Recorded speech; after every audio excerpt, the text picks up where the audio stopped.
I got started when I was a young boy with my father. He used to take us on the summertime. We had to go on the boat and work with him, you know. My dad was a fisherman. My grandfather was a fisherman. 150 years ago. Fishermen are sort of like cowboys. They want to be left alone. They want to fish. That's what they like to do. That's what they're good at. It's in our blood. That's all we know how to do. Unless your family had a lot of money to set you up in business, there was nothing else to do. You know, Biloxi was a sole fishing community, and that was it, you know. Our ancestors worked so hard and to make a living in the seafood industry. I mean, that was back-breaking work back then. There was nothing electric. There was nothing easy. And in the beginning, there was no ice. I mean, if the wind died and your boat was full, you had to shovel everything back overboard before it rotted. That was hard work, really hard work. As long as I can do it, that's how long I'm going to do it. It's just too free. It's just great freedom in it. It's fabulous. All they have to do is see one red sunset in January in Mississippi. It's like all of creation is staring you in the face. And it's just the most gorgeous thing imaginable. It's the most beautiful painting you've ever seen. It's the best book you've ever read. And it's adventure, it's nature, it's art, it's everything. And that's why we commercial fish. It was a life on the water.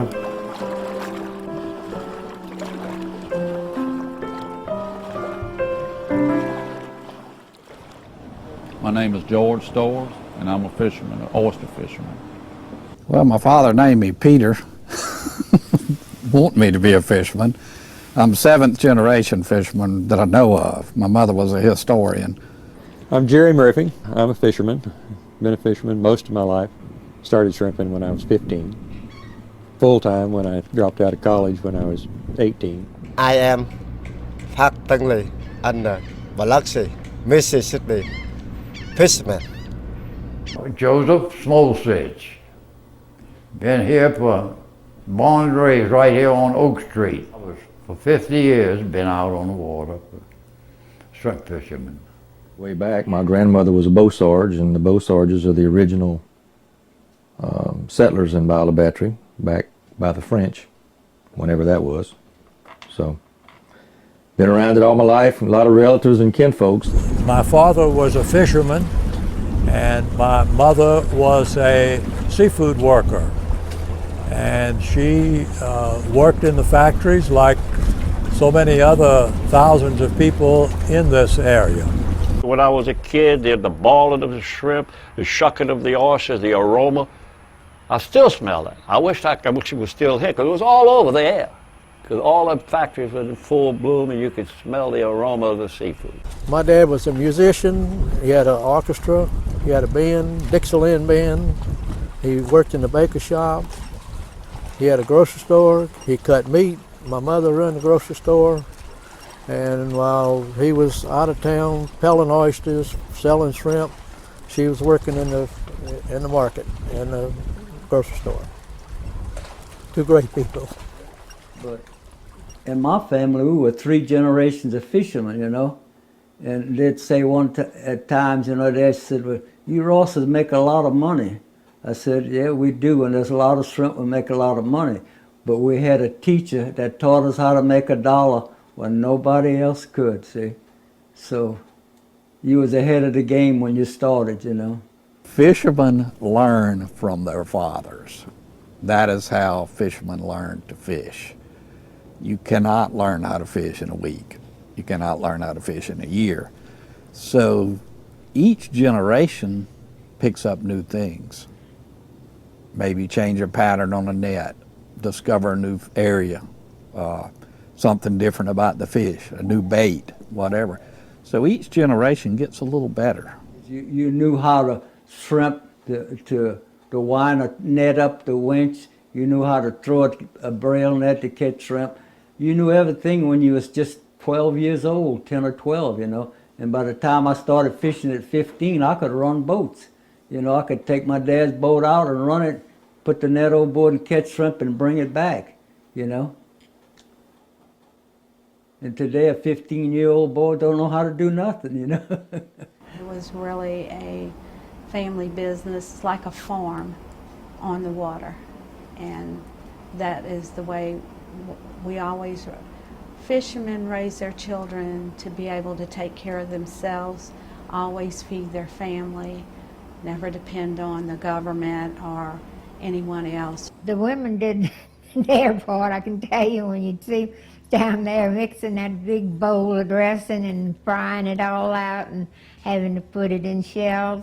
That wasn't easy. I'd go crabbing, and then when the shrimp season come in, I'd go shrimping. I bought a shrimp boat, I had a crab boat, an oyster boat, and I did it all, you know. And I've been doing it for, I bet 50 years. I made a good living till just lately.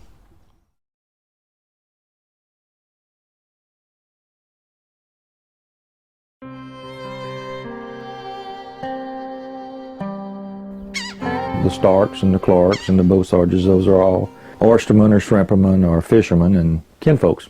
So family business was commonplace, and that's how you survived it. Giàu lên hay là bill lên tôi không sao.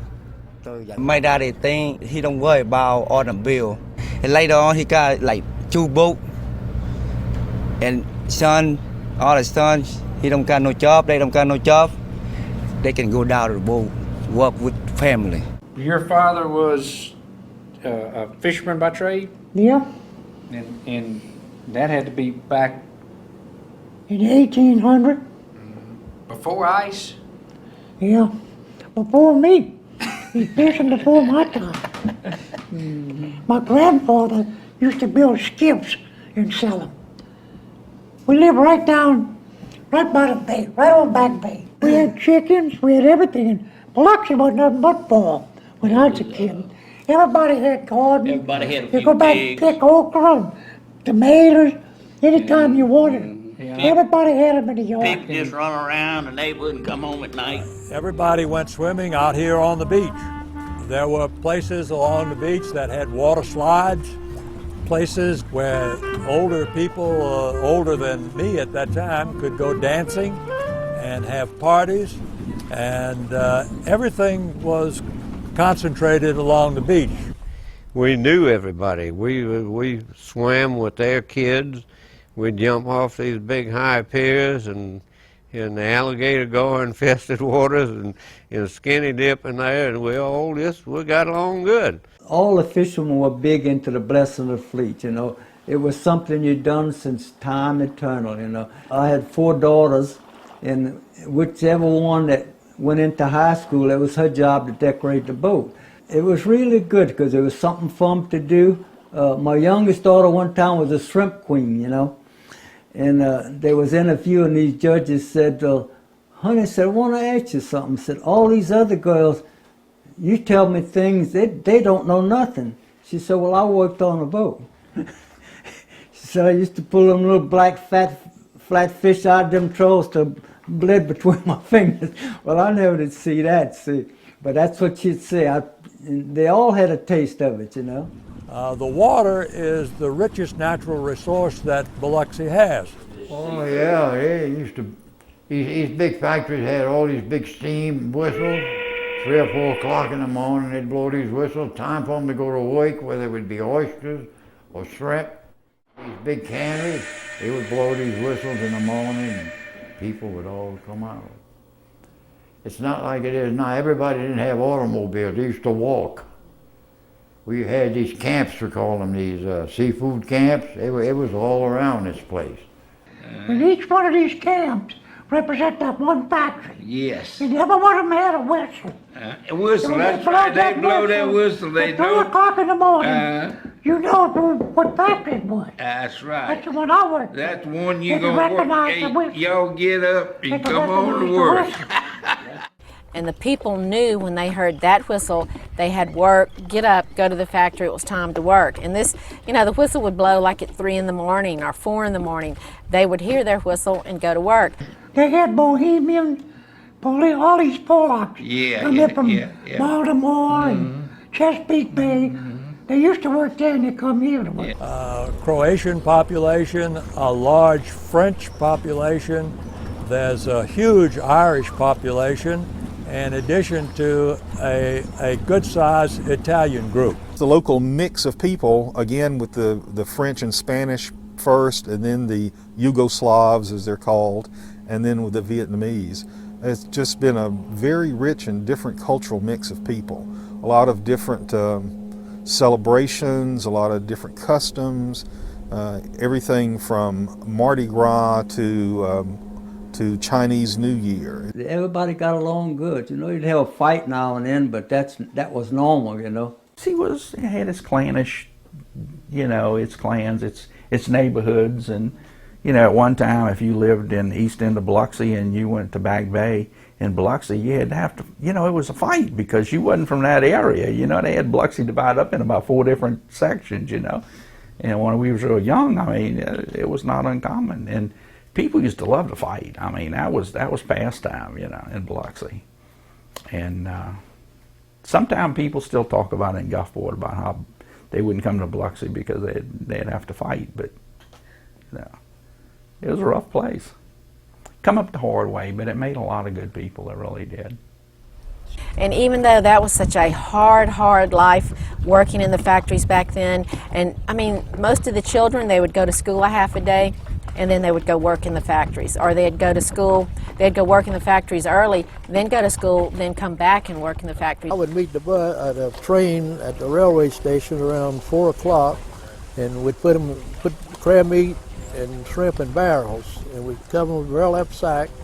They'd load it on the train, and they would re-ice it every 200 miles. And you were shipping to Baltimore, Washington, wherever, you know. Our plant was about 2 miles, maybe 3 miles from the railroad station. Right. So when they left that afternoon, they could be at the rail. Of course, traffic wasn't what it is now, and they could be there really quickly, and they know when the train got there, and they rolled them on immediately and shipped it off. And they did this for many years. Every time, once in a while, I would miss the train, and Ocean Springs was just across the bridge, so I'd have to run over there and catch the train over there in Ocean Springs while my daddy would fuss. They thought that was the greatest thing ever was, because until the trains and stuff, it was just whatever you could do local and sell and what you could do. So when the train service come in, it helped them create a market for this product. So they could have named the train the seafood train from Biloxi. And that's when Biloxi was known as the shrimp capital of the world, the seafood capital of the world, because they did that with oysters, shrimp, and crab meat. There's nowhere in the world that grows shrimp and seafood like the Mississippi Sound and the Gulf of Mexico. You can go, I don't care where you go. You can't, they can't tell me that. They can't tell thousands of people like me that know seafood and no flavor. So that's what happened there too, you know, about the seafood capital of the world. It has shot it and gone, but we can be proud of that title. No one else ever had that, but we did. And we, you know, we was amongst, you know, the people that contributed to that fact. And that's a fact. The point made Biloxi, but now point is nothing really now. Katrina come in and wiped us all out.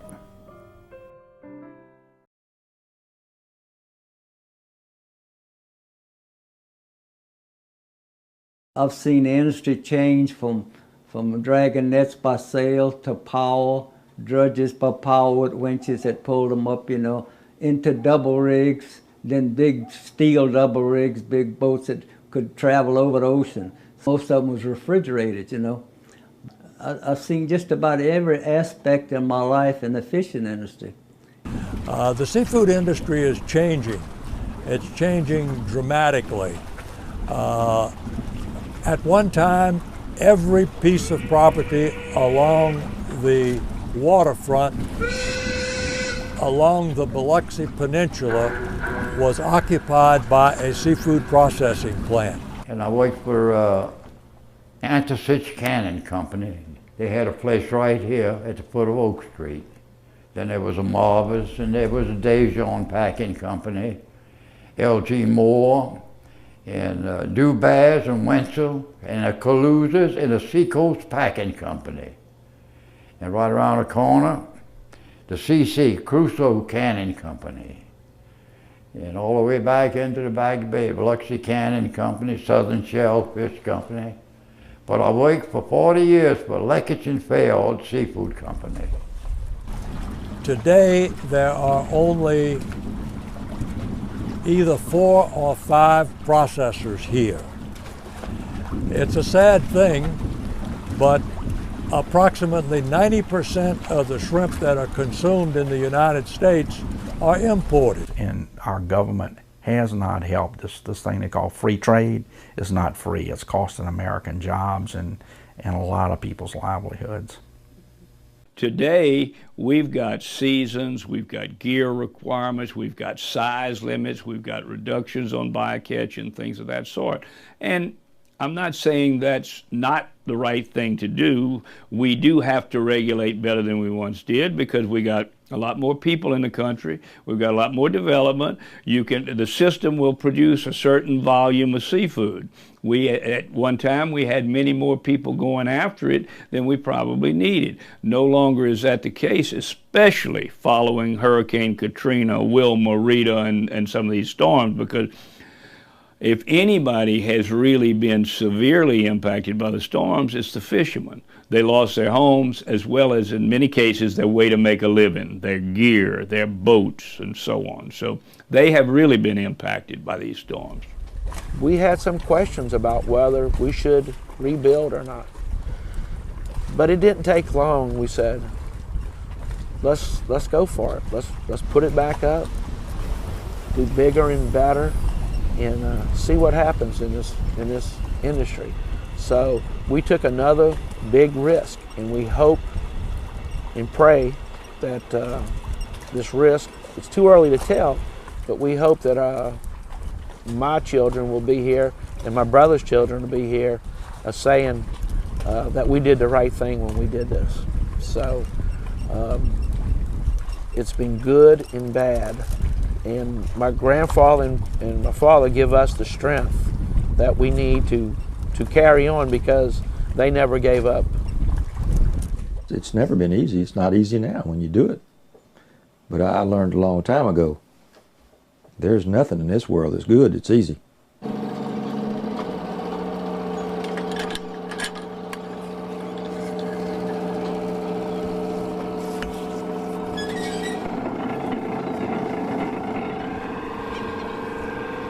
We have to have food, and the most healthy food you can get is from the ocean, wild caught fish.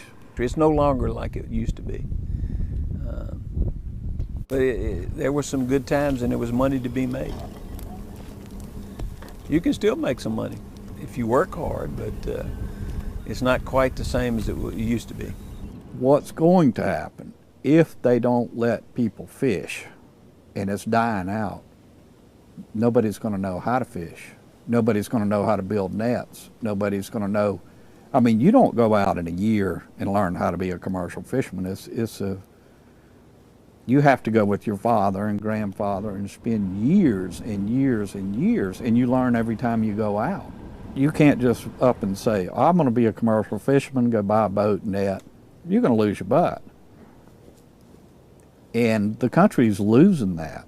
We're losing our heritage. Biloxi at one time was called the shrimp capital of the world, and it's still, shrimp are very, very important to our economy. Oysters are very important to our economy. The oyster season is going on currently. We've probably got anywhere from 150 to 200 boats a day with a minimum of 1, sometimes 2 and 3 people on the boat working the waters. Conservatively, they're probably bringing in anywhere from 2,000 to 3,000 plus sacks of oysters a day. If you put a $20 per sack on it, that's several $1,000s a day. And that's the low value. That's the value to the fisherman. When you enter that into the whole economy of the seafood market, you can see the impact that's having on the local economy. Well, and with the casinos coming in, of course, that's brought a whole different view to the coast, and it's not all bad, but I don't want to lose, you know, the idea and the feelings of who we are and what we've been through, and have our grandchildren think that gaming made us what we are today. It wasn't. It's the seafood industry and the wonderful people that made us what we are today. I remember this Dolph submarine. I think he did a little shrimping, but not much. That's Kobler, old man Kobler. That's Frankie Julius. That's Francis Kovacevic. And you know, when you see the pictures, you reminisce back in those days. Like I'd like to say, everybody knew everybody. It was hard work. I think the parents, we had discipline, and they had like two things: hard work and being honest. That's true. Their generation, their parents and grandparents came over here not speaking English. You know, and the reason why everybody was so close, they looked after one another because they're here in the foreign. There was no safety net. You know, like you have, you know, some of the systems for human resources, human, you know, services that they have today. Yeah, you either made it or you went hungry, and so I mean, the only way to do it is be close and be wise, and like you said, integrity was the main thing. Today, you know, with the markets the way they are and the economy the way it is, we have great concern. But we've been through this before, and I can't look negative on it. All I can think about is positive things and just try to make sales every day and produce the best shrimp we can and just hope that everything, if we do those things, we will survive. So that's what we're going to try to do. That's all we know how to do. That's all we know how to do. But we do have concerns, great concerns. This year, the shrimp prices has finally got down to where we could compete with it, but our fishermen are dying. They're not making a living out of this thing, and it can't continue. It's got to be good for everybody, or it's not good for anybody in our industry, because if the fishermen are not making money, they're not going to stay in it. The processors are not making money, they're not going to stay in it. And the restaurants have to be able to make a profit when they sell it, or they won't use it. So it's very, very serious situation. But I think our future is bright. Fishermen are resourceful. We've been taught to be resourceful. And we're going to find a way regardless of what's thrown at us. I mean, we've fought very bad storms, weather-wise, and we can handle the storm that's happening right now. Just got to be determined. You know, if they stop us from one kind of fishing, we go to another kind of fishing. There's always a way to do what you are meant to do.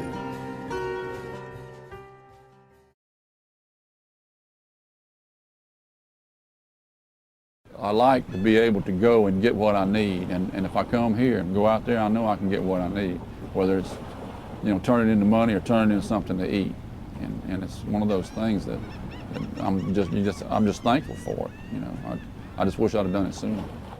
I had an old friend, somewhat older than myself, and he would say, "You'll think that you're going to starve to death, but you ain't." And he says, "And then you'll think you're going to get rich, but you ain't." You know, and that's the way it is. And I figured if I was going to be poor and broke, that maybe if I went fishing or went out there and did this oystering, it'd be my fault if I was poor and broke. I thank the Lord every day. You know, I've had a good life. I mean, I enjoy going out. I love it. If not, I quit. You know, my wife tries to get me to quit now, but like I tell, I like it. You know, you gotta like what you do and to do it. If everybody like that as a job like I like it, they'd stay right there. You know, but I do. I enjoy it. I get up every morning wanting to go now. You know, and we ain't been going but every other day, but I'd like to go every day. It's something that's in your blood. You can't just stop. Once you're a fisherman, you'll always be a fisherman. It's something you can't walk away from. You're out here, you run the boat, it's like you're master of everything. I've enjoyed it, I really have. When you get 84, you know, there's not much in your life except your kids and going to visit them or go to church on Sunday, you know. When I would come in, I hadn't been fishing about 4 or 5 years, and all the people around the dock would say, "Hey, Captain Ely, how you doing?" Even Donnie Ohms waited one day 2 hours just to see me before he left past Christian Harbor. Makes you feel good, you know. People remember you, remember the good things you done. My grandfather was like the pioneers that came over in the covered wagons. He started something. My father kept it going, and we're trying to keep it going for generations to come. It's been a good life. I've enjoyed it. You sound like we through. No. We're still going. Man, I'm the only one of the family that's still in the business out of my siblings, and we had the older brother never did. He just didn't care for it. He ate it with a passion. Yeah. And of course my sister, she's gone on married, and then my younger brother was in the business, and by the time he got the boat and things went on, well, he really couldn't afford to modernize, so he basically just Shrimp kind of season was going down. faded out. Fading out too. And me, I've gone and grown and gray-headed, but I'm still here. I'm still hanging in. But got a few mentors here. So got some good advice. Yeah. I'll probably have you a problem when I get your age. I hope you make it that far. As long as I can do it, that's how long I'm going to do it. You know, it's just born. It's not born in you, but it's in me now, and that's the way I'm going to be. It's just too free. It's just great freedom in it. It's just fabulous. It's just wonderful. Once you see that silver bay, once you see the mother dolphin teaching the baby how to catch fish, once you have a pelican know you personally and ride on your boat every day, you can't leave it. That's about all I can tell you what I remember about it. It was a life on the water.